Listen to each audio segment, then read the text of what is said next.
Alors, pour introduire rapidement le sujet, d'abord vous rappeler qu'Emmaüs Connect est une association d'inclusion numérique qui a été fondée en 2013 et qui accompagne les personnes en grande précarité numérique et sociale sur euh, leur inclusion numérique, principalement sur les questions de connexion, d'équipement et d'usage numérique. Un grand nombre d'entre vous nous connaissent probablement. Et donc, ça nous amène, dans le cadre de nos activités, à nous interroger sur un certain nombre de sujets, et notamment sur le, le rapport qu'entretiennent les structures de l'action sociale, qui sont des partenaires importants pour nous, puisque des prescripteurs des personnes que nous accompagnons, comment ces structures voient leur relation avec les outils numériques. Dès 2015, Emmaüs Connect a commencé à se pencher sur le sujet en mettant en place une première enquête sur le lien entre la dématérialisation des services publics et l'action sociale et son rapport au numérique. Cette enquête, elle a eu 10 ans cette année, et donc on s'est dit qu'il était temps de la mettre à jour, de voir comment les choses avaient pu évoluer depuis 2015. Et également, on a souhaité s'interroger de façon beaucoup plus large. C'est-à-dire qu'en 2015, on avait interrogé 80 personnes, fait des entretiens. Cette année, on a voulu viser beaucoup plus grand, vous allez le voir. Et l'idée était d'avoir un panel suffisamment représentatif, suffisamment important, pour que ce qui en ressorte puisse avoir un poids plus important et nous permettre de porter un plaidoyer non négligeable auprès des décideurs. Ce travail, on n'a pas pu le faire tout seul, je vous le disais en introduction. Je tiens ici à remercier la Fonda, l'UNIOPS, l'UNAFORIS et la mission locale de Charleville-Mézières qui nous ont accompagnés dans cette démarche, qui ont relayé massivement les questionnaires auprès de leurs adhérents et de leurs partenaires, mais qui nous ont également aidés à la construction de cette enquête, à la construction du questionnaire, à la construction des recommandations, à l'analyse des données également. Et donc, ils ont été pleinement partie prenante de cette démarche. L'enquête qu'on va vous présenter aujourd'hui et qui a été publiée à la mi-mars, c'est une enquête qui a été faite sur la base de réponses à un questionnaire avec plusieurs thématiques explorées qui visaient à comprendre les pratiques professionnelles des professionnels de l'action sociale, à voir comment le numérique a pu impacter leurs pratiques professionnelles, mais aussi leurs accompagnements, comment le numérique touche les accompagnements qui sont proposés, et à les faire réfléchir sur les perspectives qu'elles peuvent avoir sur ce sujet-là. euh, et sur le numérique qui serait finalement souhaitable, s'il en existe un, pour le secteur de l'action sociale et de l'insertion. Euh, Nous avons diffusé ce questionnaire entre mai et juin 2024, après un travail de préparation de près de 6 mois en début d'année 2024. Il nous a fallu à peu près autant de temps pour analyser les résultats. Vous allez voir qu'on a eu plusieurs milliers de contributions. Donc il y avait un gros travail de fond à faire par les équipes d'Emmaüs Connect avant la publication d'un rapport de plaidoyer qui était publié le 18 mars et qu'on diffuse et qu'on vous invite évidemment à diffuser massivement pour que celui-ci ait plus de poids. Je précise que l'ensemble des données issues de l'enquête sont disponibles en accès libre, c'est-à-dire qu'il est possible pour n'importe quelle structure de l'action sociale ou autre d'avoir accès aux données qui sont proposées puisqu'elles sont disponibles en accès libre en ligne. Voilà. Sur une plateforme qu'on vous communiquera dans le cadre des échanges. Cette enquête qu'on a pu diffuser massivement, on est ravi de pouvoir dire qu'on a eu plus de 2500 répondantes. Alors je vais utiliser le terme de répondante pour la simple et bonne raison qu'il s'agit ici de refléter la réalité de la sociologie du secteur. Et vous allez voir que sur les 2542 personnes qui ont répondu, on a eu plus de 80% de femmes, ce qui va mener à parler au féminin pendant toute cette présentation. Je précise également qu'on a un nombre de répondantes qui représente près d'1% du secteur de l'action sociale, puisqu'il y a à peu près 250 000 travailleurs et travailleuses sociales en France, et donc on a eu 2500 personnes qui ont répondu, donc ça fait près d'1%, ce qui est un échantillon qui est considérable. On est à 50% sur, près de 50% sur du privé non lucratif, du public à l'échelle régionale, départementale pour un quart, et puis on a aussi du public, des structures publiques à l'échelle de communes, de PCI pour 20%. Sur le plan de l'âge, également, c'est très représentatif, puisqu'on a une personne sur deux qui a entre 26 et 45 ans, mais on a des personnes qui sont là depuis plus de 10 ans, d'autres qui sont là depuis moins longtemps. Le seul secteur qui est peut-être un peu surreprésenté, c'est le milieu urbain, pour la simple et bonne raison que la diffusion des questionnaires s'est aussi fait énormément autour de nos espaces de solidarité numérique qui sont situés principalement dans des grandes métropoles, ce qui peut amener à une légère surreprésentation du milieu urbain par rapport au monde rural. Néanmoins, on a 95 départements qui sont représentés dans le cadre de cette étude, donc la quasi-totalité des départements français, ce qui a une diffusion euh, finalement assez large sur l'ensemble du territoire. Voilà, donc ça c'était pour les éléments de méthodologie, les éléments de contexte. Cela étant dit, rentrons un petit peu dans le cœur du sujet. Le premier point saillant qui ressort de cette enquête et qui pour nous a été assez surprenant, soyons honnêtes, c'est sur la question de la transformation du métier.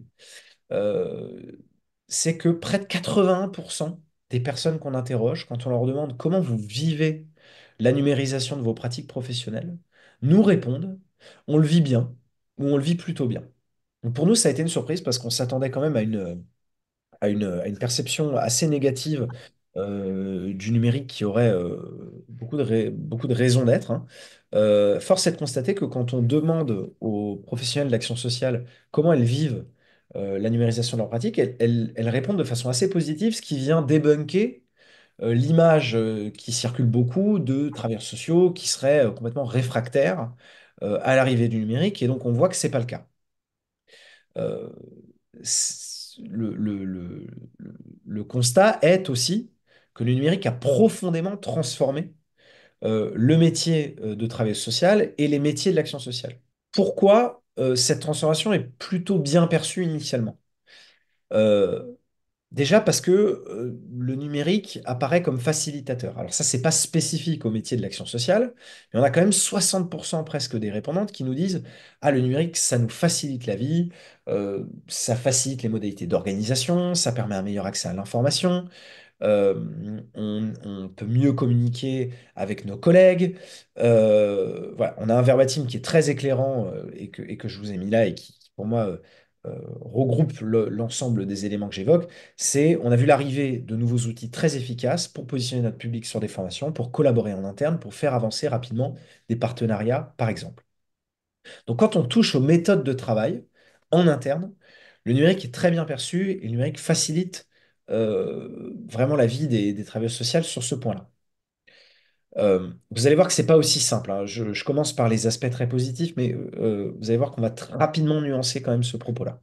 Au-delà du métier en interne, c'est aussi des pratiques d'accompagnement qui ont pu être affectées par le numérique et affectées également positivement. Euh, les principaux avantages qui sont mis en exergue par les répondantes, c'est que les ouvertures de droits sont aujourd'hui beaucoup plus rapides. Près de 30% des répondantes nous disent qu'elles sont facilitées sur l'emploi, sur le logement notamment. Euh, les démarches de la CAF, par exemple, sont mises en avant comme des ouvertures de droits rapides. On a près de 20% des personnes qui nous disent que ça leur permet aussi de maintenir le lien à distance avec les personnes, mais que ça permet aussi une forme d'autonomisation de certains publics. Là, je me réfère également à ce verbatim, alors qui est un verbatim, mais euh, qui est un exemple parmi enfin, des dizaines de verbatims qu'on a pu avoir sur ce sujet-là. Euh, J'accompagne une jeune femme atteinte de dyslexie et de sclérose en plaques qui souhaite accéder à une formation en ligne. Cette personne nous explique que grâce à la visio, grâce aux formations à distance, elle a pu proposer un rythme d'apprentissage plus adapté et trouver des solutions pour ces personnes qui n'en auraient pas eu jusqu'à présent. Sont également mises en avant, je ne l'ai pas mis dans les slides, mais c'est également ce qui ressort des échanges, tout ce qui touche à la traduction. qui est simplifié par ce type d'outil. Cela étant dit, et je pense que vous m'avez vu venir avec mes gros sabots, et peut-être que pour ceux qui ont déjà lu l'enquête, ça n'est pas une surprise. Cela étant dit, il faut nuancer cette perception positive du numérique dans le travail social, pour plusieurs raisons. La première, c'est que dans les 80% de répondantes qui nous disent «je vis bien la numérisation de mes pratiques», quand on leur demande pourquoi vous vivez bien votre numérisation des pratiques, on a 40% de ces 80% qui nous disent pourquoi elles le vivent mal, qui ne sont pas en mesure de justifier pleinement pourquoi elles le vivent bien. Donc déjà, on vient nuancer cette question. Ensuite, on a 37% des répondantes qui estiment que le numérique dégrade l'accompagnement social. Donc peut-être qu'il facilite les méthodes de travail, par contre, il dégrade l'accompagnement social. Et on a mine de rien, quand même, une personne sur cinq, c'est pas négligeable, qui vit mal la numérisation des pratiques professionnelles. Donc un sur cinq, c'est non négligeable. Alors pourquoi? Quand on rentre dans le détail du pourquoi du comment de ce sentiment euh, négatif autour du numérique, on a un premier point qui est peut-être le point le plus saillant de toute cette enquête, c'est la dématérialisation qui mène à la déshumanisation. Quand on interroge les personnes sur pourquoi il y a des freins sur le numérique, quel est le principal frein lié au numérique dans le travail social, elles évoquent en premier lieu, une personne sur deux, la perte de lien humain. La perte de lien humain qui est pourtant le cœur de ce métier et qui donc montre à quel point les effets du numérique peuvent être perçus négativement, parce que bon, il y a la sensation qu'on note le cœur du métier qu'est ce lien humain. Comment ça se manifeste? Ça se manifeste de deux manières principalement. La première, c'est la réduction du temps pour l'accompagnement social. Avec la dématérialisation des services publics, on devrait d'ailleurs plutôt dire numérisation des services publics, euh, l'État a fait le choix de reporter la charge administrative sur l'usager. C'est-à-dire qu'on dit à l'usager, tout est en ligne, maintenant c'est à vous de faire votre démarche, l'État ne va pas le faire pour vous. Euh, il faut que vous soyez en mesure de faire votre démarche administrative par vous-même en ligne.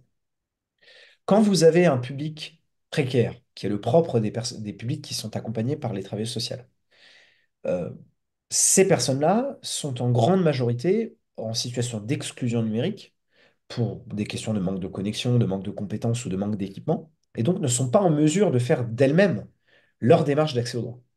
Et dans ces cas-là, elles se tournent vers qui? Eh bien, elles se tournent vers les professionnels d'action sociale qui se retrouvent à faire les démarches à la place des personnes et donc à devoir restreindre le temps d'accompagnement social au profit de temps d'accompagnement administratif, ce qui n'est pas le cœur de métier et ce qui n'est pas le métier du travail social initialement. L'autre point qui réduit ce temps d'accompagnement social, c'est la sensation, qui est probablement ancrée dans un réel, euh, que le numérique a aussi servi de prétexte à une hausse du reporting, à une hausse du nombre de documents de suivi à compléter. Parce que vu que tout est plus fluide, tout est plus simple, finalement, on leur dit, bon, bah, vous pouvez faire plus facilement du reporting qu'à l'époque du papier. Donc là aussi, ça vient rogner sur le temps d'accompagnement. Le deuxième point qui crée de la déshumanisation, c'est la création de barrières et la restriction de la souplesse, la rigidité qu'induit le numérique. Pourquoi? Parce que alors déjà, il y a la question de la barrière en entretien que représente l'écran, qui est un point qui remontait déjà dans notre enquête il y a 10 ans. C'est-à-dire que quand vous faites votre entretien, vous avez un écran entre les deux, ça crée de la distance. Alors on a des personnes qui nous ont expliqué être capables d'utiliser l'écran pour faire preuve de plus de transparence, pour montrer certaines choses aux personnes qu'elles accompagnent. Néanmoins, ce qui ressort le plus, c'est l'aspect barrière physique que crée cet écran qu'il n'y avait pas à l'époque.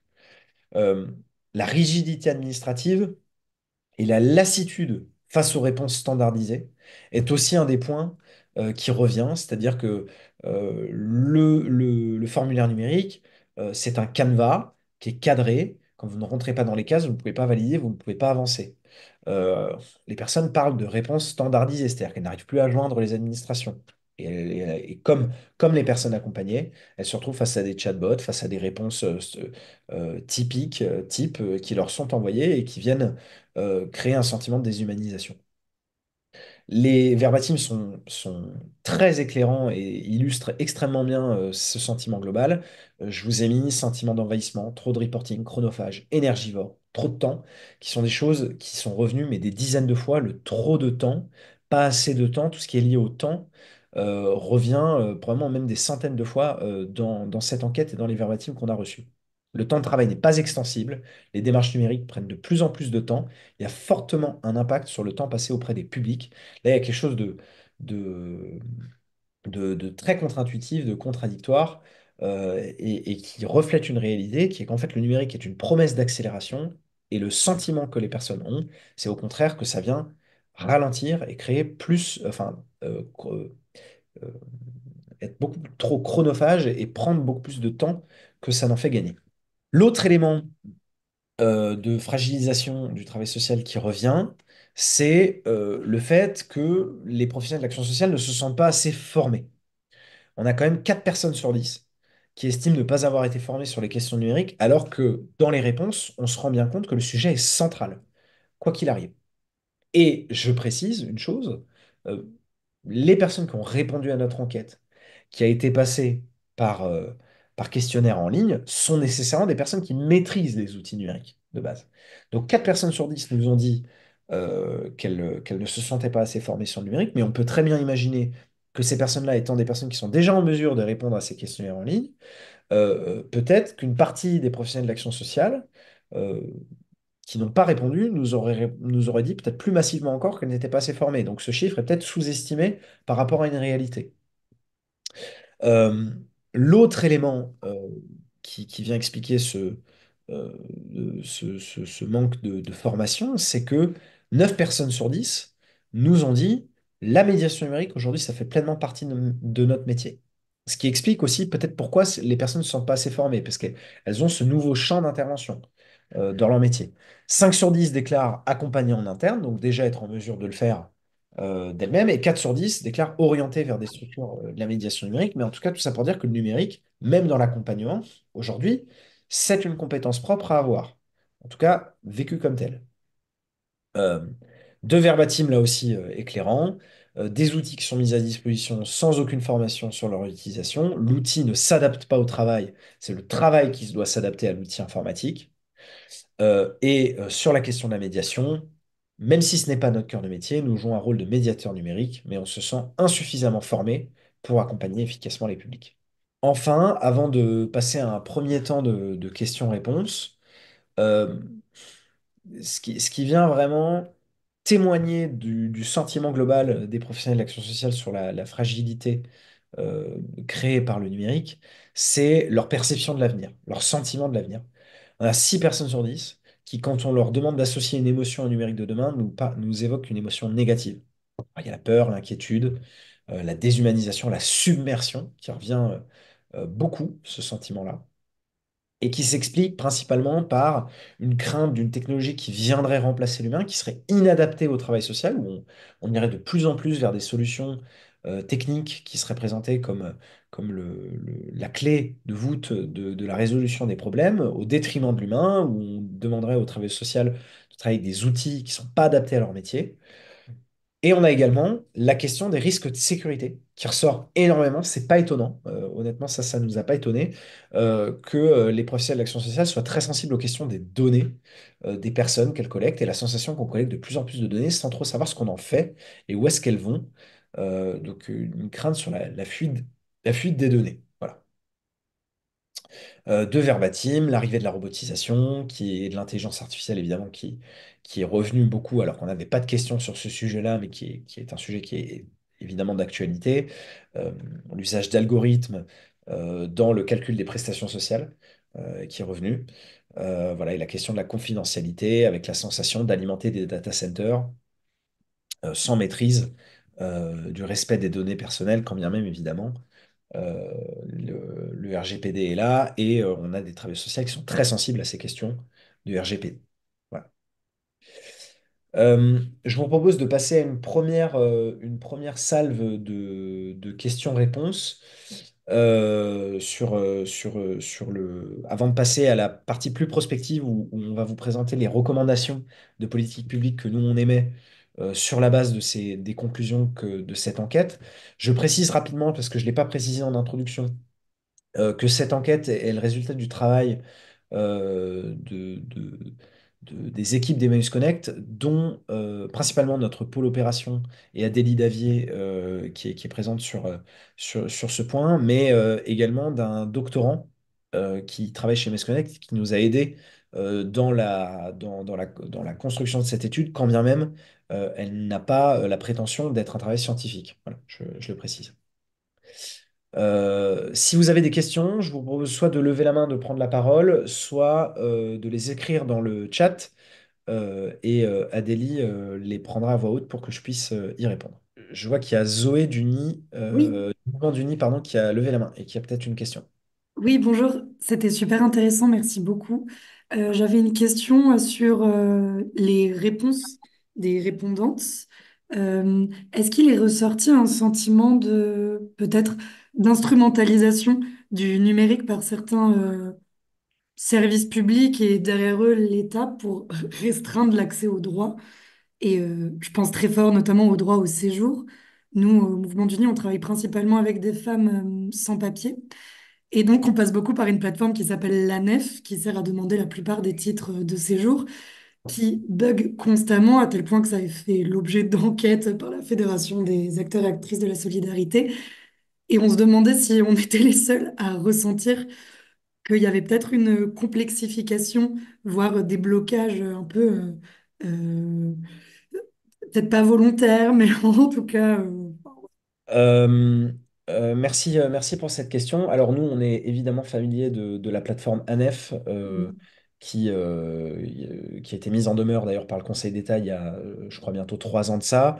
Le défenseur des droits est particulièrement investi sur ce sujet. Ils ont sorti un dernier rapport sur cette plateforme. Donc effectivement, elle est un problème et les services de l'État ne font visiblement pas le nécessaire à l'heure actuelle pour permettre une alternative à la démarche dématérialisée, qui est pourtant une obligation à ce niveau-là.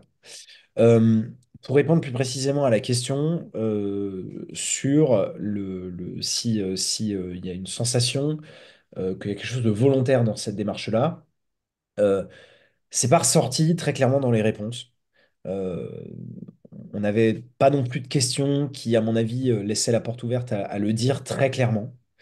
On doit avoir quelques réponses qui le soulignent parce que c'est évidemment des éléments qu'on entend beaucoup et qui euh, peuvent amener à être questionnés, puisque ce sont des choix politiques de l'État qui amènent aussi à renforcer le non-recours par la dématérialisation des services publics.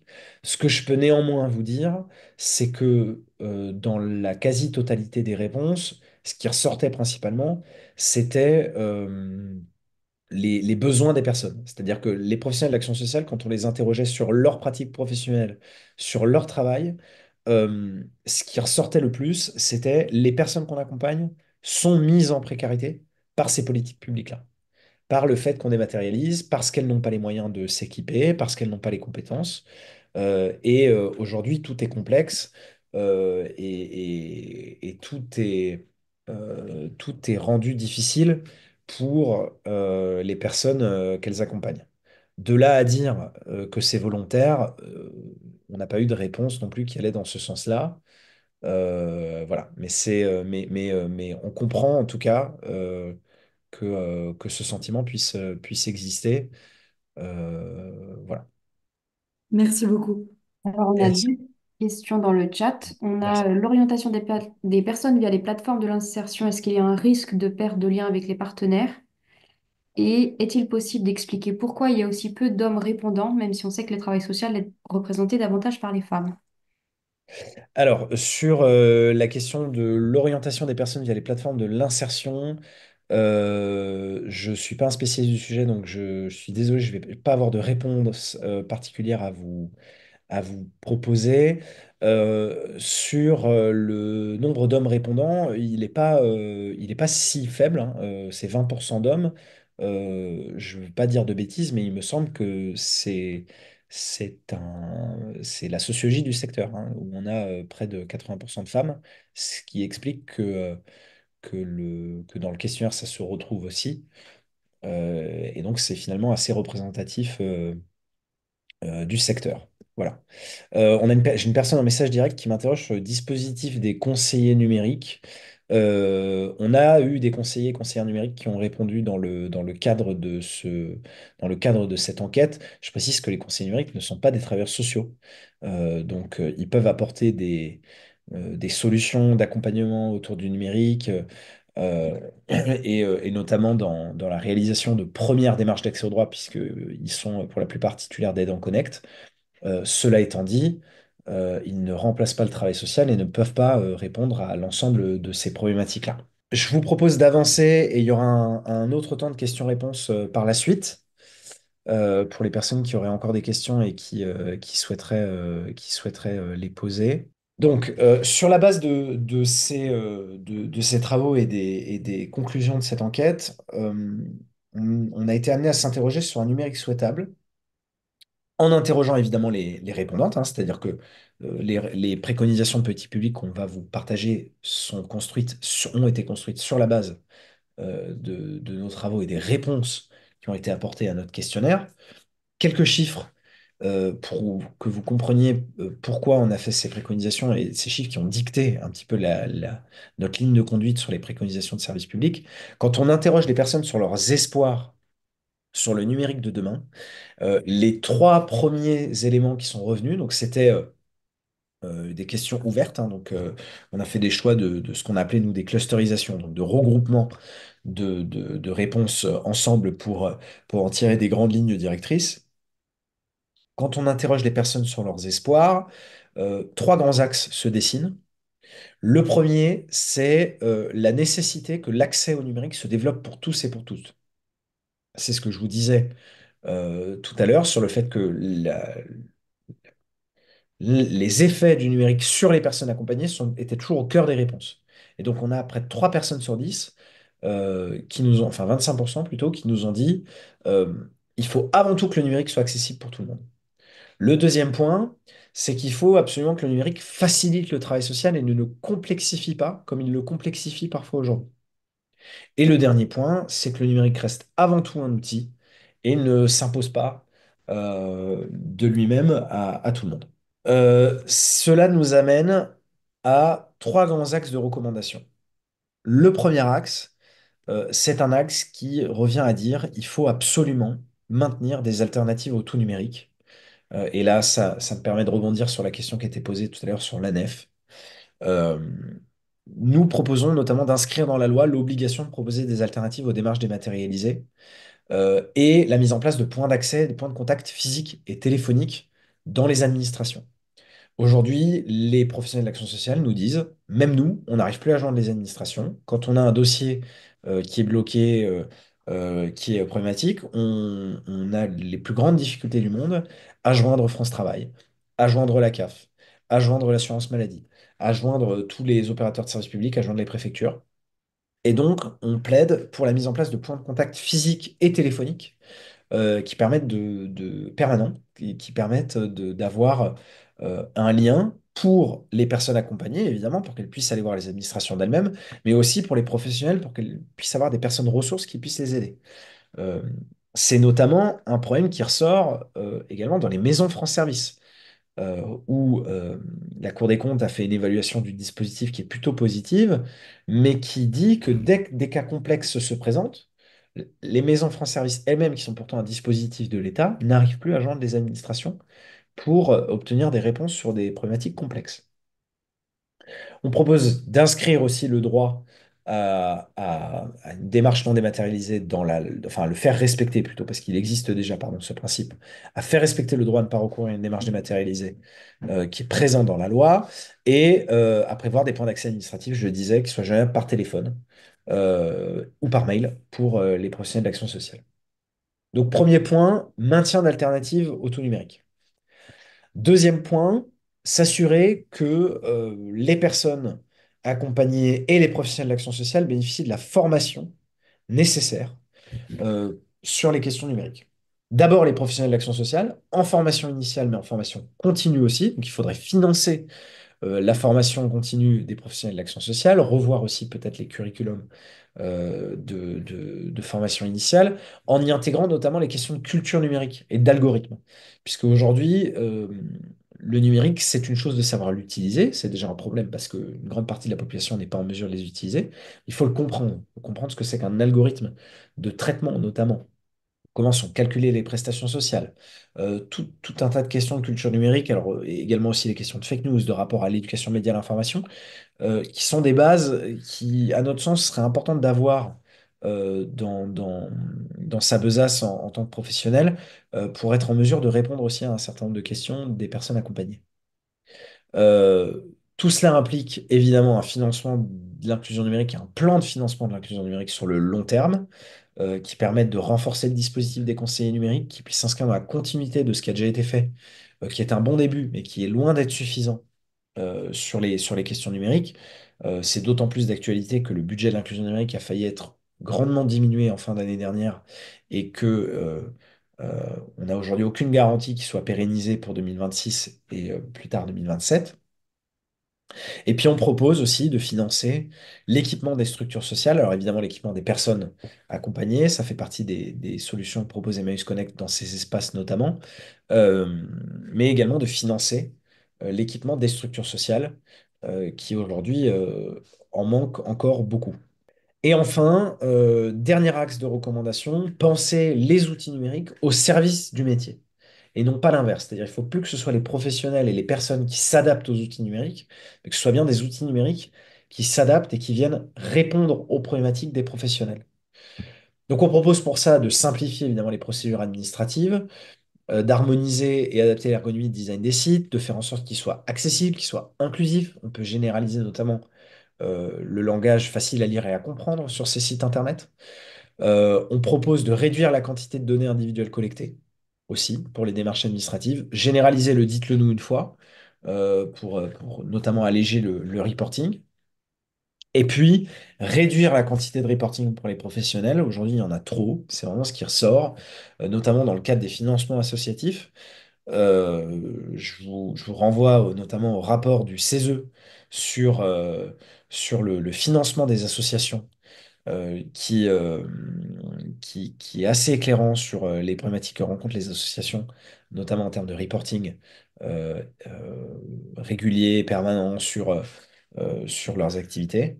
On propose de généraliser le versement automatique des prestations sociales et d'impliquer les professionnels de l'action sociale dans la co-construction des outils métiers de demain. C'est-à-dire, c'est une chose de déployer des outils auprès des professionnels de l'action sociale. Dans l'idéal, il faudrait qu'ils soient testés, approuvés en amont avant un déploiement plus généralisé pour éviter d'avoir des outils qui ne soient pas du tout adéquats et qui créent de la crispation une fois qu'ils soient déployés et qui seront déployés plus massivement. L'important aussi pour nous, c'est de sortir du technosolutionnisme et de sortir de l'idée que l'intelligence artificielle, par exemple, va résoudre tous les problèmes. Il faut garder de l'humain, c'est important, et il faut penser des outils qui soient des assistants, qui viennent accompagner le professionnel, mais qui ne viennent pas le remplacer. Ça, c'est vraiment le cœur de notre discours. Avant de passer aux dernières questions-réponses, je voudrais vous proposer très rapidement un point sur les activités qui sont proposées par Emmaüs Connect sur ces sujets-là. Je précise qu'on est organisme de formation professionnelle certifié Calliope. Donc, on propose des solutions de formation professionnelle pour les structures sociales, publiques ou privées qui souhaiteraient monter en compétence sur l'accompagnement de leur public sur les questions numériques, sur les bonnes modalités d'orientation. On a également notre réseau Les Relais Numériques qui est dédié vraiment aux structures sociales qui souhaitent accompagner leur public en exclusion numérique de façon durable, qui ont des idées de projets d'inclusion numérique où nous, on outille les structures gratuitement sur le déploiement de leurs activités d'inclusion numérique et notamment la possibilité de proposer de la connexion et de l'équipement à tarif solidaire. Et puis, je vous renvoie enfin vers notre plateforme Citoyenneté numérique pour profiter gratuitement de contenus thématiques et pédagogiques sur des sujets de culture numérique, d'éducation média à l'information, de rapport aux algorithmes, et où vous pourrez retrouver un certain nombre de ressources pédagogiques. Voilà. Voilà pour cette présentation. Il nous reste une quinzaine de minutes avant 14 heures. Je vous propose donc de poser vos questions si vous en avez, soit dans le chat, soit en levant la main, pour on puisse vous, vous adresser, vous passer la parole. Voilà. Alors, on avait deux questions qui sont arrivées sur la première partie. La première, c'était les répondantes ont-elles cité des outils censés aider à l'accompagnement, comme Aidant Connect par exemple, ou les coffres-forts numériques, ou font-elles sans ces outils? Je te laisse répondre déjà à cette question. Alors, c'est des outils qui ont été cités par moment. C'était pas non plus le cœur, encore une fois, des questions, donc c'est pas ce qui est ressorti le plus. Néanmoins, c'est des outils qui sont utilisés. De là à dire qu'ils sont généralisés et utilisés par toutes, je n'irai peut-être pas jusque-là. Et la deuxième question, c'était que fait-on devant l'évolution du numérique? Est-ce qu'on laisse passer le train au risque de rester sur le quai parce qu'un retour en arrière semble impossible? Et ainsi, est-ce que la formation plus ne devrait-elle pas intégrer dans le programme des futurs professionnels? Mais tu as peut-être déjà répondu. Ouais, mais alors je vais peut-être rebondir là-dessus. Euh, on n'est pas en train de dire qu'il faut un retour en arrière. On est en train de dire qu'on est peut-être allé trop loin sur certains sujets et qu'il faut maintenir des alternatives humaines. Former les personnes évidemment aux outils numériques. Le numérique est en constante évolution. Il y a des nouveaux outils qui sont en train de sortir, notamment l'intelligence artificielle. Il ne faut pas qu'on commette non plus les mêmes erreurs avec les nouvelles vagues. C'est-à-dire, il ne faut pas qu'on fasse ce qu'on a fait avec la dématérialisation. On a dit c'est génial, ça va résoudre tous les problèmes. Et puis on ne s'est pas soucié des problèmes que ça crée. Donc, quand on déploie l'intelligence artificielle, comme on est en train de le faire de plus en plus dans le service public et dans les structures sociales, il faut déjà penser les problèmes que ça peut créer et penser à un déploiement qui soit adapté aux besoins des professionnels. Donc, il ne s'agit pas de revenir en arrière, il s'agit vraiment d'accompagner cette transformation, de la faire dans des mesures qui soient viables et ne pas aller trop loin. Et puis de se dire que voilà, il faudra toujours de l'humain. Le numérique ne peut pas résoudre tous les problèmes. Et c'est extrêmement important, ne serait-ce que pour notre contrat social, notre rapport au service public, d'avoir des personnes physiques qui accompagnent les personnes, que ce soit dans le travail social, mais aussi dans les services publics. Et on a une autre question d'une personne qui rejoint le sentiment de près d'un quart des répondantes qui manifestent un besoin de formation. Chaque plateforme a son propre fonctionnement. Pensez-vous que votre étude peut permettre de proposer la création d'un référent local, type représentant des droits départementaux à l'échelle des citoyens, pour mieux accompagner l'accès aux droits? Il y a déjà quelque chose qui existe qui s'appelle le défenseur des droits, hein, qui a des antennes locales et dont c'est le travail aujourd'hui de répondre aux sollicitations des personnes qui rencontreraient des problématiques autour de leurs droits et qui est normalement présent à l'échelle de chacun des départements. Je ne sais pas si c'est ça que vous aviez en tête, mais si c'est ça que vous aviez en tête, le défenseur des droits fait déjà un travail fantastique sur ce sujet-là. Ils ont probablement pas assez de moyens. Néanmoins, ils sont indépendants et ils n'hésitent pas à taper sur les doigts de l'État et des services publics quand ils ne font pas leur travail. Voilà. Elle va reformuler. Et la dernière question, ça concernait, qui fait une bonne transition avec la fin, c'est où pouvons-nous trouver cette enquête? Eh bien, cette enquête, effectivement, merci Armeline pour la transition, elle est disponible sur notre site internet emmaüs-connect.org. Vous pouvez taper aussi l'action sociale face au tout numérique. On vous enverra également à la fin de cette visio un mail avec l'ensemble des éléments et notamment les enquêtes, la version courte et la version longue de l'enquête, pour que vous puissiez y avoir accès, mais également pour que vous puissiez la diffuser plus largement. N'hésitez pas à la partager autour de vous en partageant le lien de téléchargement en priorité pour que nous, on puisse suivre aussi le nombre de consultations de l'enquête. N'hésitez pas également à suivre nos actualités de plaidoyer, donc à vous inscrire. On va vous envoyer un mail, on vous proposera de vous inscrire à notre newsletter pour qu'on puisse vous partager nos actualités de plaidoyer, nos actualités de mobilisation autour de ces sujets-là. Et puis, on vous partagera aussi quelques éléments que j'ai pu vous présenter avant autour de notre formation professionnelle, notre dispositif des relais numériques et de notre plateforme numérique et action, pardon, de citoyenneté numérique. Voilà. Voilà tout. Alors, je vois qu'il y a peut-être qu'il y a peut-être même une ou deux autres questions encore qui ont été posées. Je vois qu'on a encore 5 minutes, donc peut-être qu'on peut les prendre, Hermeline. Oui, alors Virginie a formulé sa question, donc je te la lis. Pensez-vous que votre étude peut permettre d'avoir accès au financement d'un référent pour accompagner les professionnels dans l'accès au droit via le numérique comme ça existe pour les citoyens? Peut permettre d'avoir accès au financement d'un référent pour accompagner les professionnels. Alors, un référent qui serait porté par qui? Par Emmaüs Connect, par des structures sociales. Nous, on espère évidemment pouvoir obtenir des financements pour nos accompagnements sociaux sur la base de cette enquête. Cela étant dit, je ne suis pas sûr qu'on puisse en avoir. Néanmoins, on aimerait pouvoir rebondir sur cette enquête pour obtenir des financements, pour pouvoir porter potentiellement une deuxième étude, peut-être plus centrée sur la question de l'intelligence artificielle et de ses effets dans le secteur social pour éviter qu'on tombe dans un technosolutionnisme qui nous pend un petit peu au nez. Voilà. Je vois qu'il y a une question aussi sur le numérique qui a permis de faire des économies pour certaines administrations. Les tâches ayant glissé vers les aidants numériques et les services sociaux, le cœur du problème n'est-il pas une question de budget mis dans les politiques sociales? Alors, Pauline, oui, c'est évidemment le cœur du problème. Euh, En partie. Cela étant dit, nous, on serait quand même assez intéressés chez Meus Connect de pouvoir démêler le vrai du faux sur ces questions d'économie budgétaire. Euh, on pense qu'on peut légitimement se poser la question des économies qui ont été réellement faites par la numérisation des services publics jusqu'à présent.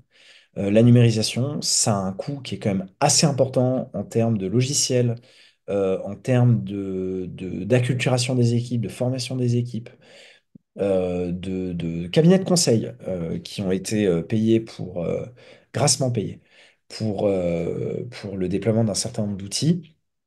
Et donc, on avait, du côté d'Emmaüs Connect, souhaité interroger la Cour des comptes lors de sa dernière consultation publique pour qu'elle fasse un rapport sur les coûts réels de la dématérialisation des services publics.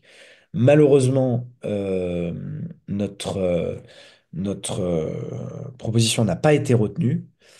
Donc aujourd'hui, la question reste en suspens. Néanmoins, j'ai pu échanger avec un certain nombre de chercheurs qui m'ont dit que les coûts euh, enfin, la réduction des coûts n'était peut-être pas aussi importante et évidente que ce qu'on pourrait croire. Néanmoins, quand on porte aujourd'hui un discours autour de la réouverture de lieux d'accueil physiques et qui nécessiterait forcément d'augmenter peut-être le nombre de fonctionnaires ou en tout cas d'agents dans les administrations et les opérateurs, un des éléments qu'on nous rétorque souvent, c'est effectivement le coût d'une telle mesure.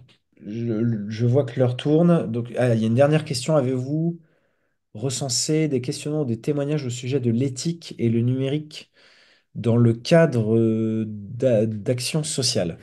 Alors, sur cette question-là, il y avait évidemment énormément la question des données que j'ai pu évoquer, qui était ressortie, qui est peut-être le principal point éthique qui ressortait de notre enquête, c'est qu'on a un grand nombre de répondantes qui ont souligné l'inquiétude autour